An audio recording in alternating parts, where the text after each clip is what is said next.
Welcome to Best Life 30, your 30-day journey to creating the best life possible for yourself. You can watch just this video, or if you want to sign up for the whole series for free and get the bonus companion worksheets that go along with this video, check out the link in the description below. All right, so today is bonus day number 3, and we're going to learn how to optimize our diet.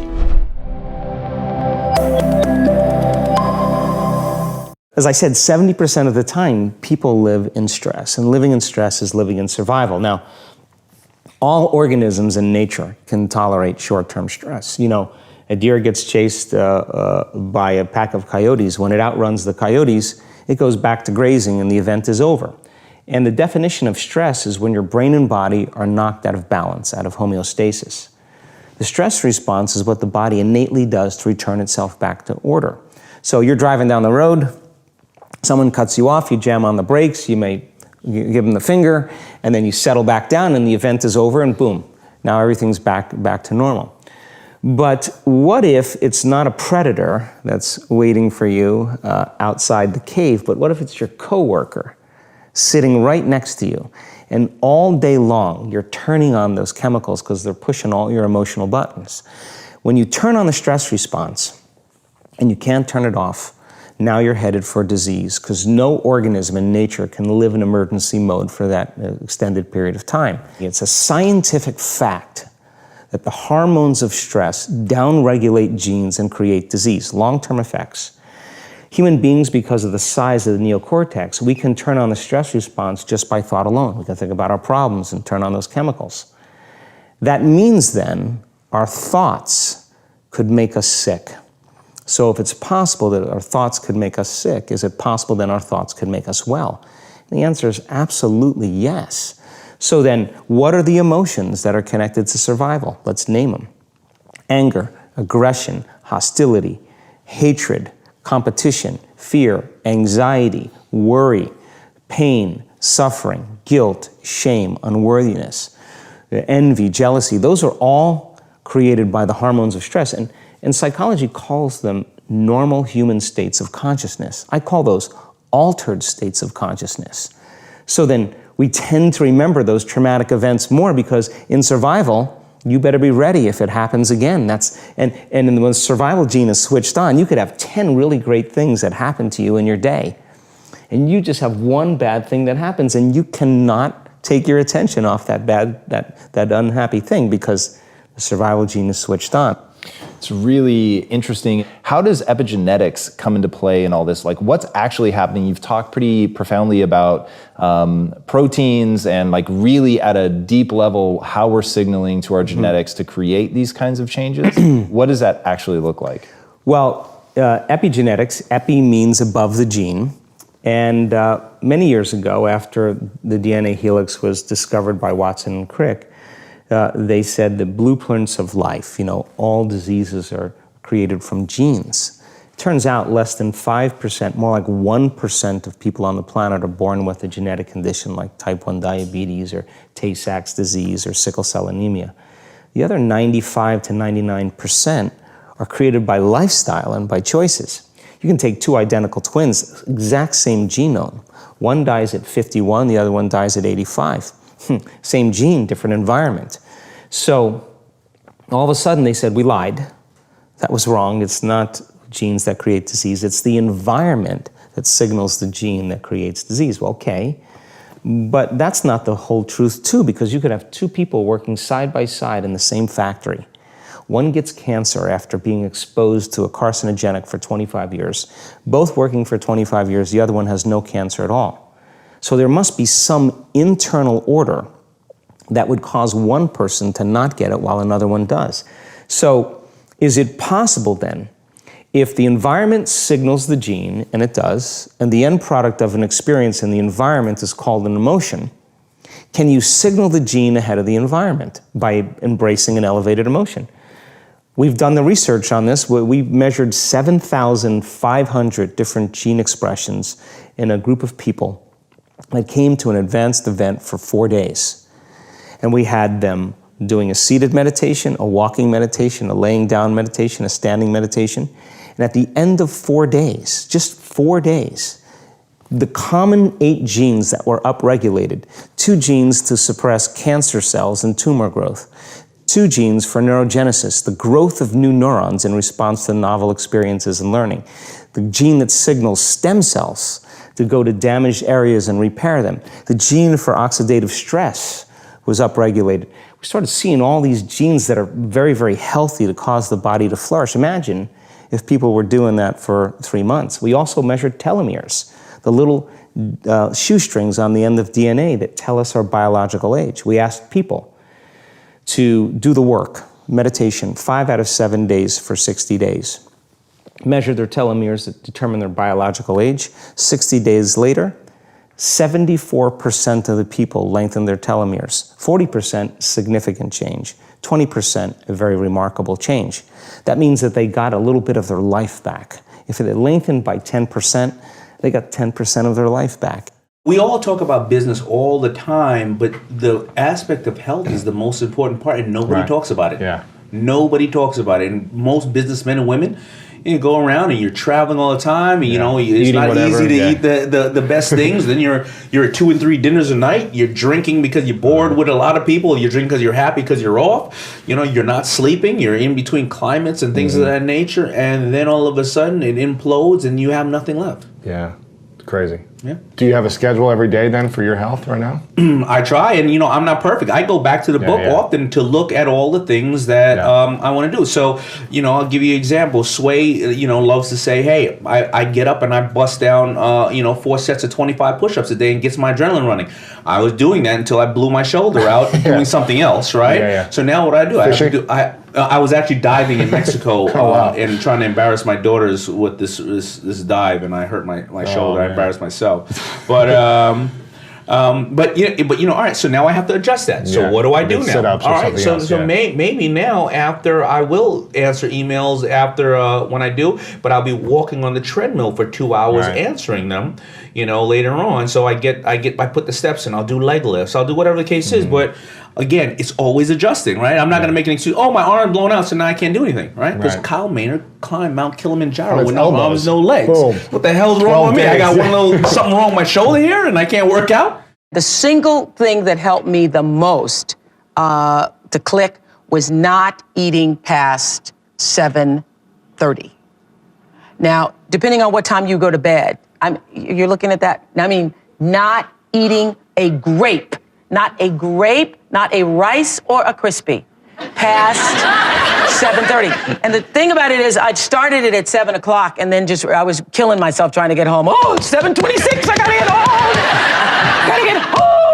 So I can eat. I remember we'd be talking. She goes, I gotta go. I gotta get home and eat. My cutoff time is coming. But it's singular. For a lot of people who are making bad food choices, if you just do that, that will turn. There's a lot of magic in that. Yeah, it's magical. If it's just like you brush your teeth, you say 7:30. I do not eat past 7:30, and the farther up you can move that, the better you get. Now, this is the key. This is what really saved me. I remember you told me this day, we're walking around, and I went, why the hell you wait 10 years to tell me that?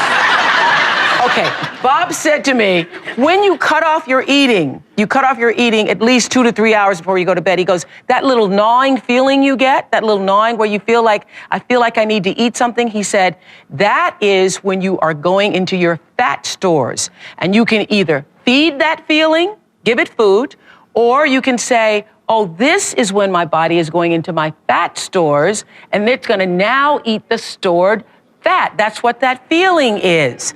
And so what happens with most of us, we try to feed that feeling, and then you wake up and you're fat. So what you really want to look for is that and it took 10 years, he was telling me that. We're walking along, I go, you mean that's it? That's it. That little thing that says, I want to eat something. Not I'm starving, but I wish. And most of us, what you do is you go to the cabinet, you open the cabinets, and you start grazing. You kind of go down. Well, this is what I've done before. You say, is it Rice Krispies? No. Is it, maybe some chocolate? No. Let me try half a pork chop. No, that wasn't it either. But that's what you want. You want to feel like when you go to bed at night, you want to feel like, I wish I could eat a little something. And that's the moment when your body's going, we're gonna go into your butt now. You're gonna pull some up out of the thighs. What is it about what you do that triggers the adaptation response, and what adaptation response does it trigger? The power to adapt to the stressor in general. We lost this connection is because we wear clothes all the time and we live in a comfort zone behavior. We think we can control nature, but by being non-stimulative in our behavior, we lost the connection in the depth of our physiology. Because we are able to adapt about to anything. We are built to be able to adapt without stress into any stressful situation and get a solution. The body knows. But because we got into this comfort zone behavior hundreds of years, our genetics have changed, our physiology has changed, everything has changed. And we lost actually the full power of the mind. And I'm here to bring it back. How do we bring it back? I did many studies already because I don't like speculation. I go through study, the scrutiny, and let any scientist prove me wrong, because I like to go through the truth, because I think there is more than meets the eye. I did many studies, and yes, I could resist the bacteria as thought of not being able by humans. We changed medical history by showing a group of people compared to 16,134 people becoming sick after injection of a endotoxemia. And then suddenly 1,200% score within a quarter of an hour, complete control over the innate immune system and the specific, by the way, the adaptive immune system. And how did I learn to do that and to pass it on? Because it's already there in us. It only needs to awaken. Define the adaptive immune system. The adaptive immune system is willfully regulating and controlling your T cells and B cells, and they are located in the bone marrow. We are able to willfully influence the bone marrow and to release the T and B cells, which are very specific in the targeting on the bacteria and the virus, and apoptosis, cell death, they created. Instead of fever and uncontrolled shivering and headaches and being sick, flus, fever and all that, is the second layer. We got into the third layer, into the depth of the immune system, into the deepest. So, willfully being able to get into the bone marrow and release the T and B cells in case of inflammation is what and inflammation, I tell you, is the cause of any disease. Did you just say that you can willfully control apoptosis? Yes, anybody can. Okay. For that, we have the breathing exercises, and it has been shown in the comparative study. All the guys who did the breathing exercises, the endotoxin normally creates inflammation, and thus uncontrolled shivering, all over agony, headaches, and fever. And the people really get sick after being injected with the bacteria, E. coli.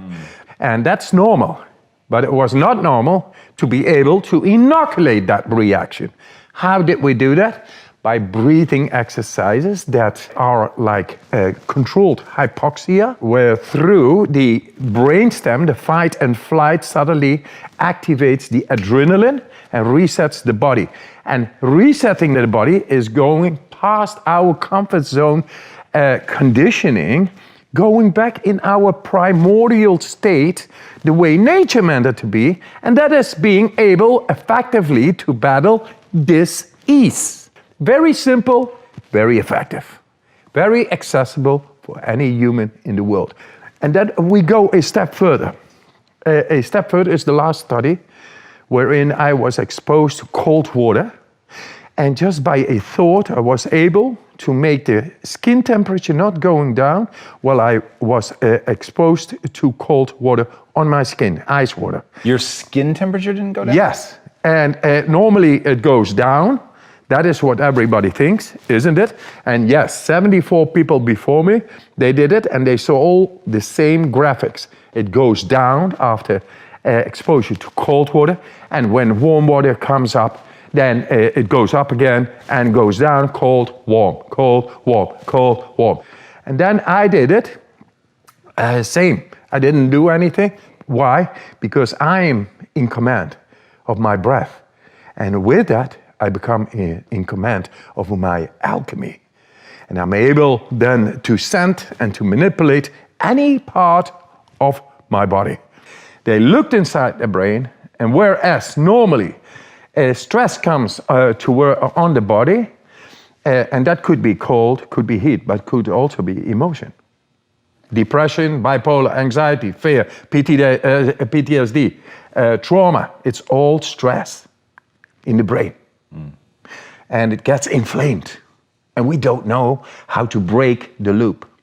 Now they looked inside of my brain while this stressor was going on, and I stayed out of the stressor.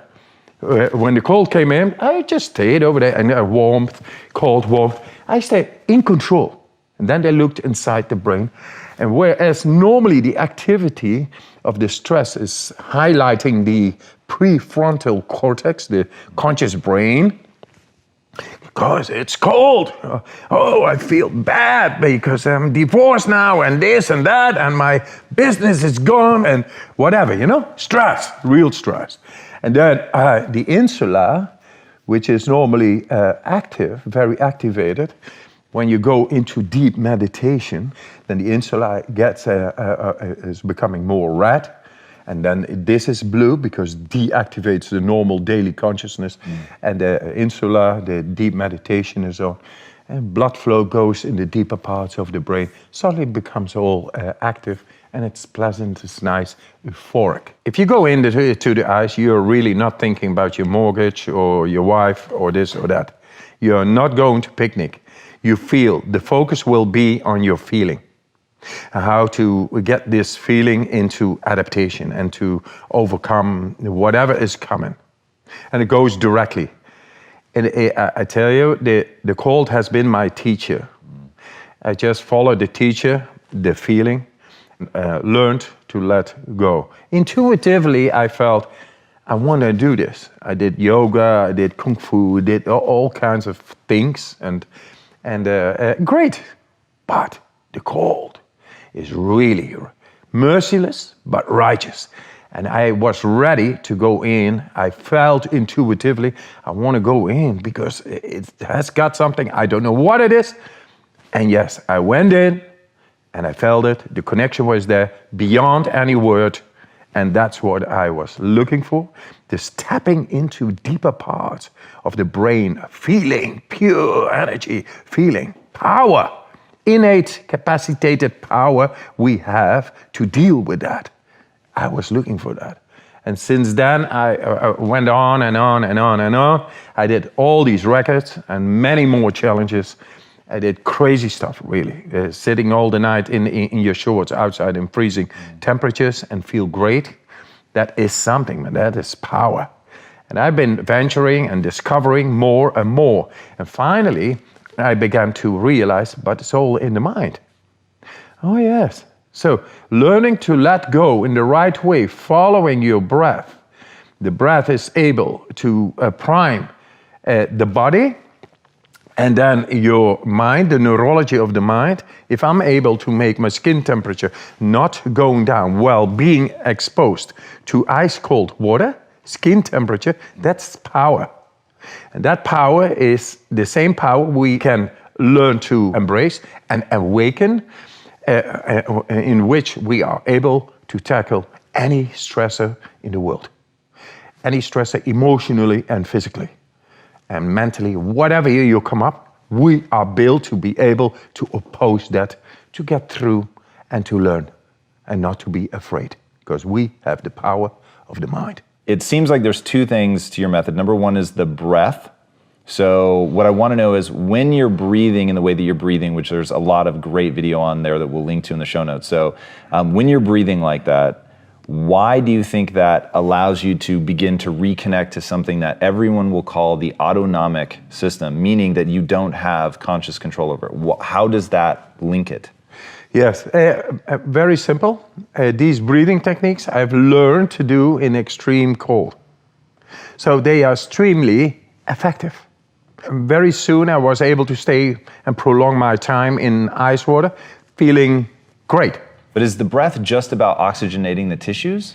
Oxygenating not only to go past, in this case, to go past the lymphatic knots, which normally inhibits the oxygen to go deeper. Now we found a way to go past these knots into the lymphatic system. And with that, you come into the depth of your body and making you able to alkalize your blood within a couple of minutes. And with that, when the blood is the right pH degree, then suddenly the neurology of the mind, which is like electricity, is able to run through on a subtle basis. Actually, we are mammals. We are about, we are built after millions of years as mammals. Physiology is inside, the wiring and everything is inside, and 3 times the world's length is vascular systems inside of us. Killer number 1 in our society is cardiovascular related. It's big time. And that is because we wear clothes. We are never being stimulated through cold, warm, and pressure. It's no longer there. So there is a mediocre state of our vascular conditioning. And for that, we take cold showers. Then there's some shock to the system that does something to the vascular. Hormesis. We do it consciously, and with that, we connect even with the brain, with the vascular system all over. And it's amazing how simple it can be, how simple we can tackle this serial killer, the cardiovascular related diseases. We can tackle it. A cold shower a day keeps the doctor away. I want to go back to when you're 17. Yes.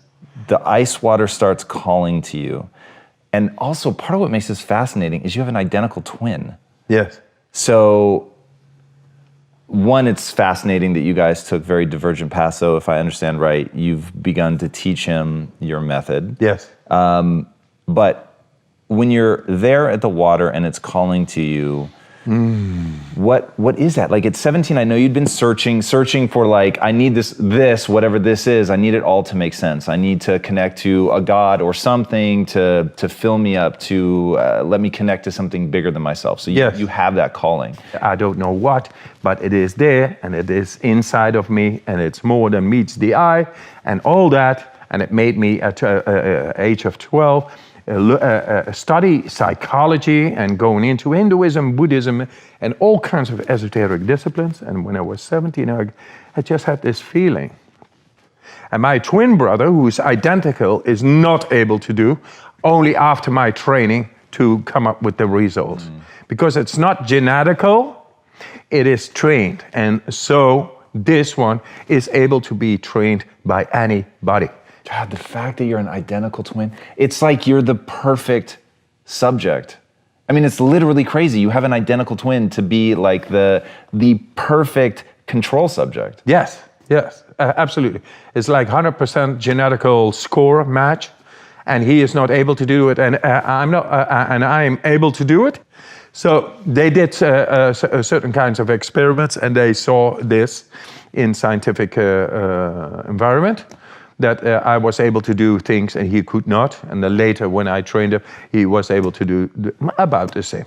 Jesus, that's extraordinary. We all are able to battle inflammation, to have a control top down in our body much more than we thought possible. At least to be able to guarantee happiness, strength, and health, which is all related to hormones and the control over the immune system and nervous system. Get super fit. When you are in world-class physical condition, you just need less sleep. Your metabolic rate is higher, you have a lot more energy, a lot more stamina, a lot more passion. Get super fit and you're just going to need less sleep. Number 2, every single week get a massage. Getting a massage is not a waste of time, it's not a cost, it's an investment. Why? Because it'll increase your circulation, it'll help you get by on a lot less sleep. It's something that every peak performer should do every 7 days just to Allow yourself to play at your absolute best. Number 3, your diet. Eat less food, you'll have more energy. Don't eat after 8 o'clock.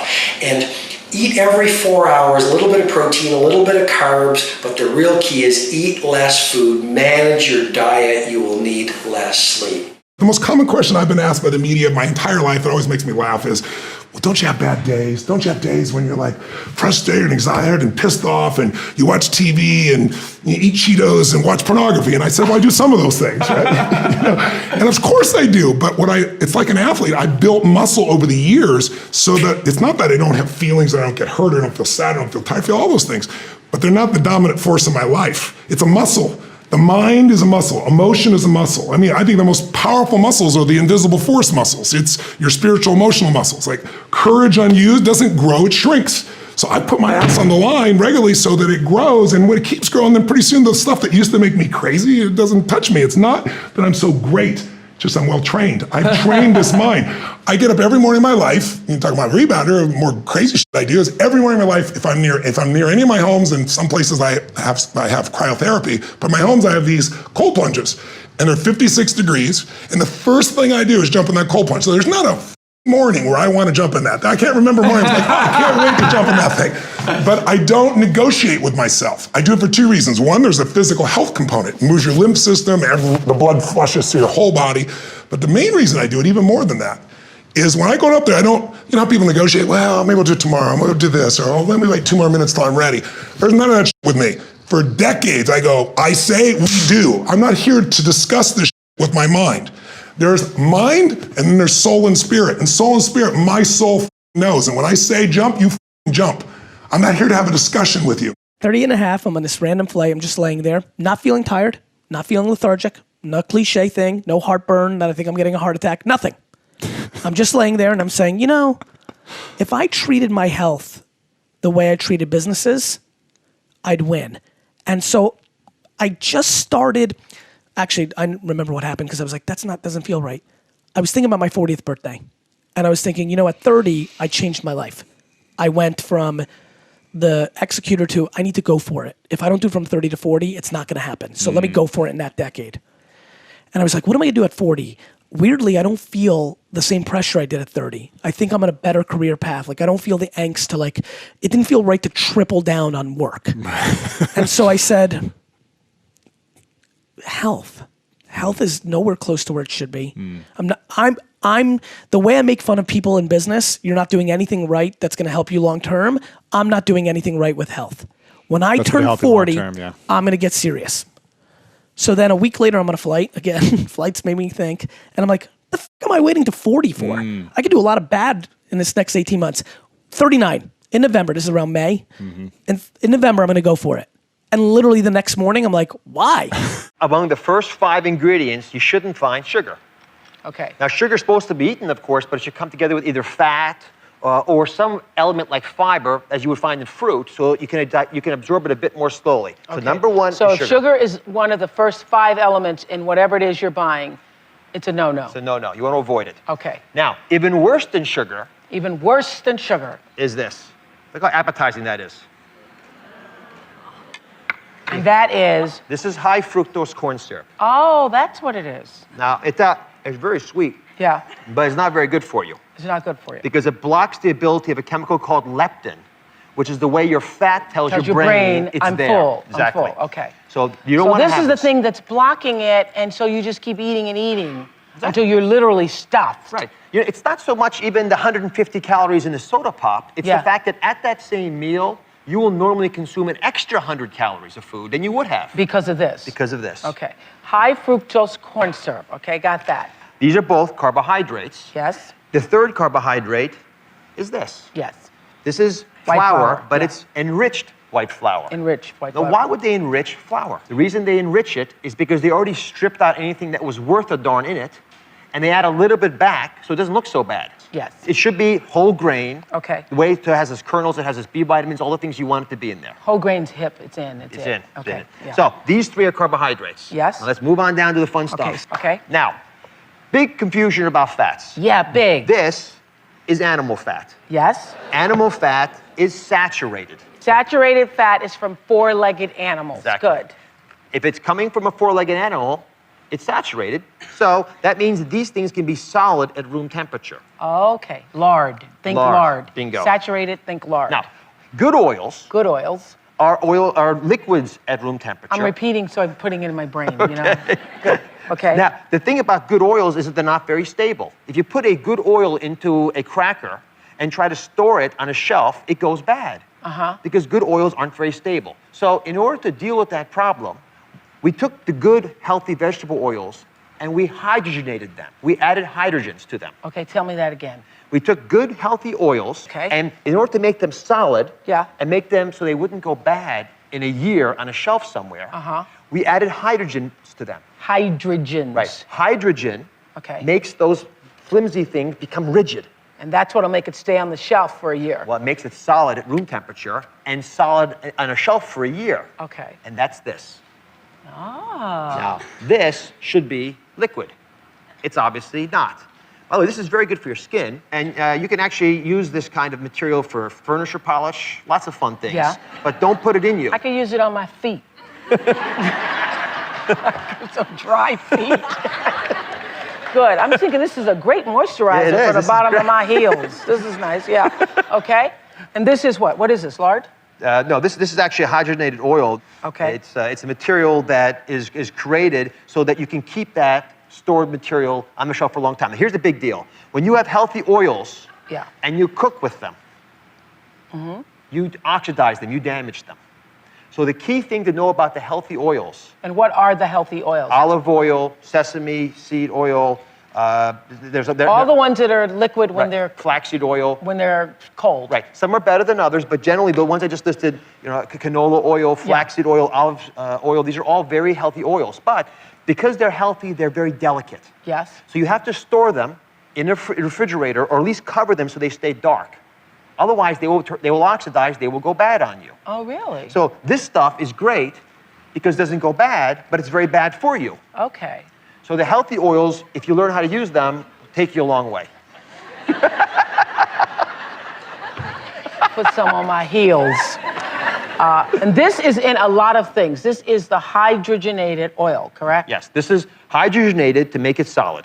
Okay. And then, but the word that you will see in the package is a trans fat, because these hydrogens bring these molecules together, and we call them trans fats. So I don't want the thing to say hydrogenated, and I don't want it to say trans fat, and I don't want it to say saturated. Exactly. You just hit the nail on the head. I was teaching in a medical school. Yeah. And I was teaching the concept about genes, and everyone, of course, has heard about genes, and they believe that genes control their lives, you know. So running in my family is diabetes, Alzheimer's, cancer, whatever it is, and they say, oh my goodness, I'm a recipient of such genes, and this is going to be my life. And this is a belief of victimization of heredity. It's running in my heredity, and I'm going to get these genes, and I can't control it. There's a new biology that switches this whole thing around, because it reveals that genes don't control our lives. It's our perceptions and our response to the environment. It's the environment that influences the genes.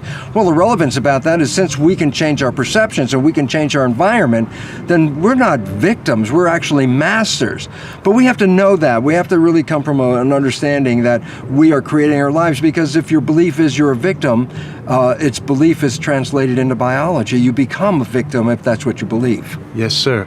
So you kind of prove scientifically and biologically that the proof of that we in fact are in control of our genes, that our genes aren't controlling our lives. Can you give us a brief sort of bird's eye view of how you prove that, Bruce? Yeah, it's a wonderful, simple experiment. About 47 years ago, I was cloning stem cells.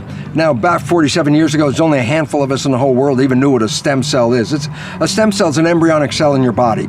And the reason why we have all these embryonic cells is because cells have a life and they die. And if we can't replace the cells, then it won't be very long before all our cells die and then we're gone. So a stem cell is a multi-potential embryonic cell. Here's the work, simple.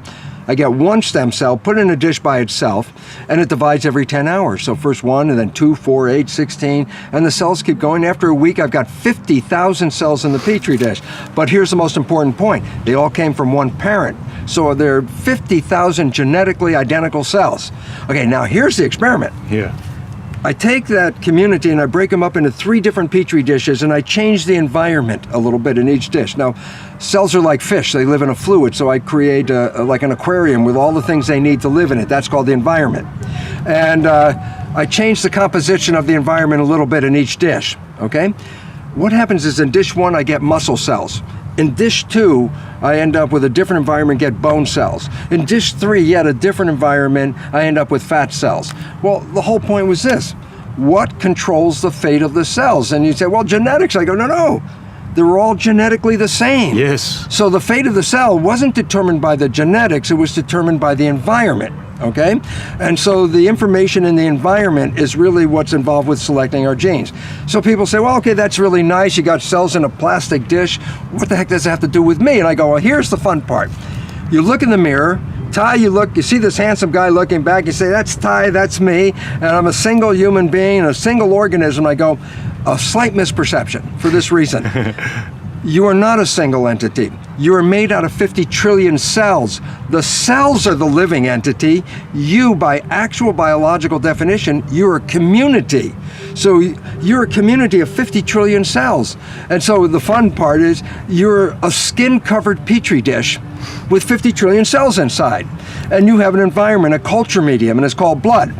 And the chemical composition of the blood determines the fate of the cells. That's what happened in my plastic dish. So to a cell, does it make a difference if it's in the plastic dish or the skin dish? No, it's still going to read the environment.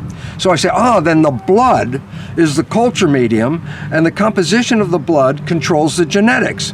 And then I go, now here's the cool part. I say, but as I showed in the petri dish, if I change the composition of the culture medium, I change the fate of the cells. So I say, well, who or what controls the chemical composition of my blood? So we go up to the next level. I say the brain is the chemist. The brain is what releases the chemistry in the blood. And then you go one more step. You say, but what chemicals should the brain release into the blood? And I go, next level up, the mind. What do you perceive? What do you see? What are you looking for? So I say, for a person, I say, here we are. I stand here. I open up my eyes and I see someone I love. Well, my mind perceives love and translates that through the brain into chemistry such as dopamine, the pleasure chemical, oxytocin, the bonding chemical, vasopressin, attractiveness, growth hormone, which enhances the growth of the cells. So when a person sees love, experiences love, the brain releases a cocktail of these wonderful chemicals. And think about it, when people are in love, they glow, they're healthy, they have so much energy. I say, where'd they get that from? The culture medium, okay? But I say, look, same person opens their eyes, instead of seeing someone they love, they see something that scares them. I say, do you release these same chemicals in love? And I go, no. When I perceive the world as threatening, or I'm living in fear, I release stress hormones, and I release hormones that control my immune system, inflammatory agents, these things that get me ready for fight or flight. And I go, well, here's the interesting part. As I said, the fate of the cells is based on the chemistry. If I take the chemicals released by the brain in love and put it into a plastic dish with cells, the cells grow beautifully. And I say, okay, wait, what about the chemicals that come out of a brain of someone in fear? I take those chemicals, put that in the culture dish, the cells stop growing. Wow. And they get into protection. Protections close yourself down. So the idea is this: when you're in growth, you're open to the world and you say, come on, bring it on. Yeah. But when fear or something comes in there, you close it down, and the chemistry of the fear is what shuts down the cells. Fear kills, basically what it's all about. So basically it says this: we always talk about mind, body, and those strict fundamental scientists go, oh, mind, body, what's that, blah, blah, blah. And I go, it's not a mystery. It's simple. The mind is an interpretation of the world. It causes the brain to release chemistry that matches the interpretation to coordinate 50 trillion cells to live in that world.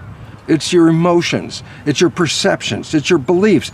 These are the sources of the chemicals that end up controlling the genes. This is a new science. It's called epigenetics, because epigenetics is a revolution of all of our understanding of science for a very simple reason. When I was a professor in a medical school, we were teaching the concept of genetics. And genetics, most everybody knows, yes, we have genes, and the genes control our traits, and that we get the genes from our parents, and so therefore the traits that are running in our family are passed down to us, and sometimes it's a good thing and sometimes it's a bad thing. You know, you got diseases running in your family. Last thing you want to know, oh geez, everybody in my family got cancer. It's like, am I going to be next? Well, I got the genes. Yeah. So that's our belief system that we've been teaching, that genes control us. That makes us victims, as I said, because we didn't pick the genes as far as we know. We can't change the genes, so whatever they are, they make us. Yeah. And so people walk around going, oh, my life is, not so good, I got these genes. Epi means above. So when I say epigenetic control, I'm literally saying control above the genes. It's the environment that controls it. Well, that includes not just the real environment, but our perception of the environment, because you could live in the healthiest of environments, but if you perceive it to be a threatening world, then your cells receive the perception. They don't read the direct world. Genetic control, you're a victim because the genes control you. Epigenetics is a revolution because it says, look, if the environment or my perception controls genes, I'm the one that can change my perception. I'm the one that can change my environment. So all of a sudden, I'm not locked in. I am free to change the way I live in the world, which in turn comes back and changes the genetic readout. And this is really what's so profoundly important. For example, a lot of people talk about the placebo effect. Yes. And they say, well, what's the placebo effect? Well, this pill is going to cure you. It's the greatest new science in the world. And I believe that, and I take the pill and I get better, and then they tell me it was just a sugar pill. So then the truth is, well, what healed me? Well, it wasn't the sugar pill. It was the belief in the pill. So everyone says, oh yeah, placebo effect. That's how you have this wonderful thought and you get better. And I say, yeah, but here's the problem. We've only talked about the placebo effect. There's another thing called the nocebo effect. The nocebo effect is, what is the consequence of a negative thought? And it turns out it's equally powerful in controlling your biology and your genetics as is a placebo, positive thought. Yeah. So we talk about, oh yeah, placebo, good thoughts create good health and good life. And then I say, yeah, and a bad thought, a negative thought, a nocebo effect can actually kill you.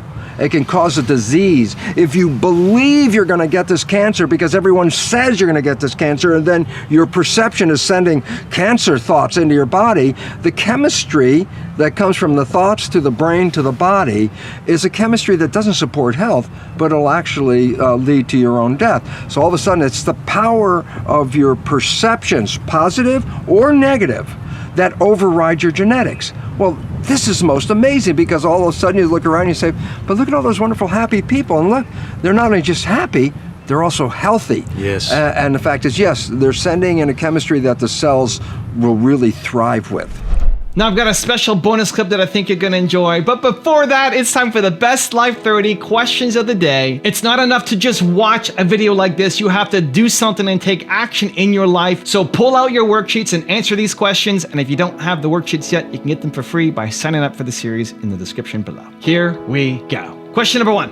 What are the lifestyle changes that you need to make to improve your health? Number 2, when is your eating cutoff time going to be? And number 3, what do you want to train your mind to do better? And if you're doing the Best Life 30 challenge with me, give me a hashtag BestLife30 down in the comments as well so I can celebrate you. Growing up, as you get into your 30s, the weight starts adding up, especially for entrepreneurs living a busy lifestyle. And I quickly found myself to being almost 200 pounds. And so I decided I got to get my act together. I got to lose some weight. Some of you guys have been commenting and noticing. Thank you for the love. And so in today's video, I'm going to share with you the 7 ways that I use to lose 19.5 pounds in 1 month. So way number 1 is I would fast until noon. And fasting for me would be liquids only. And really that's just water, lots of water here, and coffee. Now this probably wasn't the healthiest part. I would have 2 of these that would last me from whenever I woke up, usually around 7-ish, until 12 o'clock, 1 o'clock. And this is an extra large, 2 milk, 1 sugar from Tim Hortons. So having 2 extra large coffees probably wasn't the healthiest choice in the morning, but I found that 1, the caffeine really helped curb the appetite. And I found if I delayed my eating until the afternoon, then I could consume the calories that I needed in the afternoon and not get started too early. I found when I started eating too early, then I just kept eating all day long, and I found it difficult to kind of stay on the diet. It's 11:55. Decisions. What am I gonna order? What am I gonna eat? And so fasting to noon, only water and coffee. And then I would eat my first meal at noon at the earliest, sometimes 1 or even 1:30. Way number 2 is 30 minutes of cardio every day. What I found the easiest thing to do was actually just at night at 9 o'clock, I would set a routine that my wife and I would usually watch something on TV, some show. We'd watch Arrow or Billions, or what else do we watch? Arrow, Billions, some Gotham, Blind Spot. We mix between the shows. We'd sit down at 9 o'clock and I would run on the spot at 9 o'clock. So it'd just be like, while we're watching the show, I'd be like this. I'd be running for half an hour. After that, I do some stretching. And usually those shows with no commercials go about 40-ish minutes, 42 minutes. So it was the perfect time. So I knew 9 o'clock, watch the show, half an hour running, 10 to 12 minutes of stretching afterwards. It was the perfect setting, and then have a shower and get ready for bed. I've since adjusted it just recently where I do a morning run instead. I usually run to the local Whole Foods. That's about 15 minutes away. Then pick up a kombucha, some salad, bananas maybe, and come back. But for most of that weight loss journey, it was a 9 o'clock, 30-minute run, and I did that every single day of the week.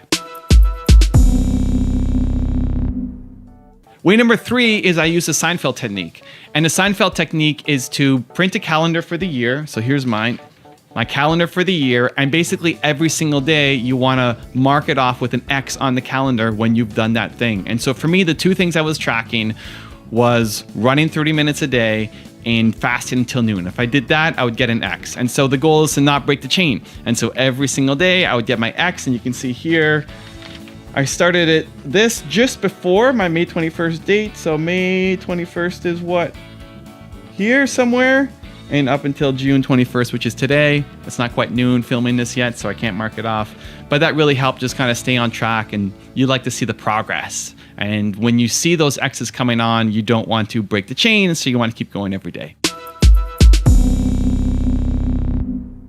Way number 4 was I used Saturday as a cheat day, and that was when I could eat whatever I wanted. You know, there was no calorie restrictions. I just ate, but I still had to keep my chain. So I still was running for 30 minutes in the day, and I was still fasting until noon. And this was one of the hardest things because I get this delicious donut from Tim Hortons or this breakfast that ends at noon. And so I really wanted to eat that. So we buy it a couple minutes early. I'd be sitting there looking at my donut, like, I got 5 minutes left before I can eat this thing. And then once noon came, like, shove it in.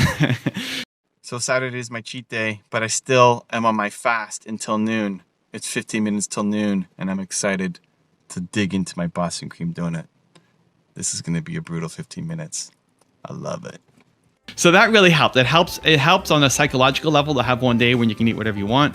And I think there's also a lot of research that backs up having a cheat day to kind of spike your levels and then come back down can actually facilitate more weight loss as well.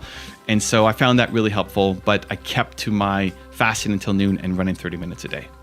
Guys, when you persevere and it's hard and you make it through and you win, the victory is just so much sweeter.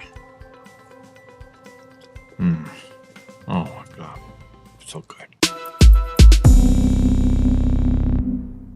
Way number 5 was no packaged foods. And so I made a decision, apart from the coffee that I would have in the morning, I wouldn't eat anything from a package. So nothing with a wrapper, nothing store-bought that was not just processed, but even healthy stuff I wouldn't eat from a wrapper. So I would eat protein bars before and just other things from the package. I decided, nope, not gonna do that anymore.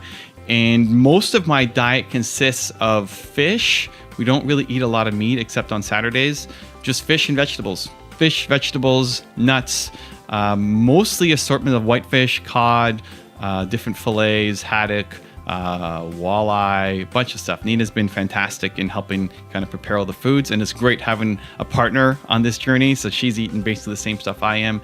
And then broccoli and cabbage and green beans and sugar snap peas. And it's basically pretty easy to get filled up because you're only really eating 2 big meals a day. I would start usually at noon eating a banana, or 2 bananas, probably 2 bananas, sometimes 3 bananas in a day, and then into my lunch and then into my dinner, and that would be it.